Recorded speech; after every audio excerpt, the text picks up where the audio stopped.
김어준 총수가 간만에 강력한 발언으로 경고를 했습니다. 아마 조선일보에서 보도를 할 것 같은데 화제가 된 일침 끝까지 봐주시고 여러분들의 생각 댓글로 부탁드립니다. 방송 전에 저희 작가들이 출연진 섭외할 때 각자 자신이 담당한 패널들에게 그날 주제에 관한 견해를 묻습니다. 그거 정리해요. 어떤 분들은 그때 자기 견해를 소상히 얘기하기도 하고 어떤 분들은 현장에 답할게 그렇게 간단하게 말하는 분들도 있고 근데 이제 그런 기본적인 파악이 돼야 여러 사람 출연했을 때 짧은 시간 내에 효율적인 토크도 할 수 있고 또는 누가 어떻게 의견이 다른지 기본적인 파악이 돼야 그 의견도 끌어내고 구도도 나오고 하니까 그런 정리를 해요. 그렇게 하루 종일 작가들이 정리를 하면 왜냐면 섭외가 금방 되는 경우도 있지만 안 되는 경우가 많단 말이에요. 밤 12시쯤에 하나로 모입니다. 그래서 저희 이제 공용방에 통합 대본을 게재해요. 방송 스태프들을 다 볼 수 있게. 네. 그 대본을 제일 안 보는 게 저라서 문제긴 한데. 맞습니다.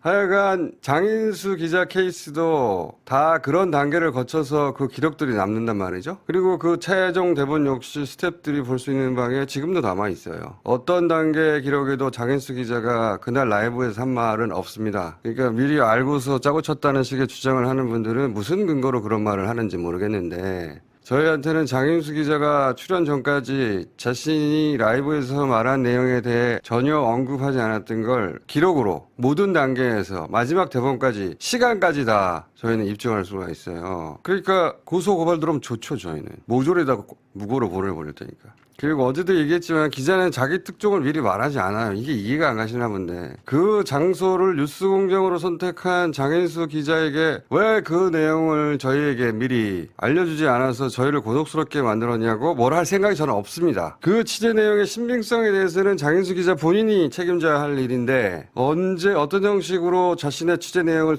터뜨릴지는 그건 프로로서 장인수 기자가 선택할 일인 거예요. 장인수 기자가 터뜨릴 장소를 선택할 만큼 뉴스공장 접속자가 많은 걸 우리가 사과해야 합니까? 뭘 하는 거야. 자, 취재 내용의 신빙성에 대해서는 장인수 본인이 책임져야 할 일이고 그건 기자의 숙명 같은 것이겠죠. 당연한 것이고. 저는 주진우 기자하고 20년 함께 일했는데 단 한 번도 미리 특종의 내용이나 소스를 묻지도 않았고 주진우 기자가 저한테 말하지도 않았어요. 주진우 기자도 저에게 묻지도 않았고 저도 말하지 않았어요. 20년 동안. 한 번도. 그건 프로로 서로에 대한 예의이자 존중이에요. 그래서 고소를 당하면 어떡하냐? 그때는 같이 싸웁니다. 그런 적 많죠.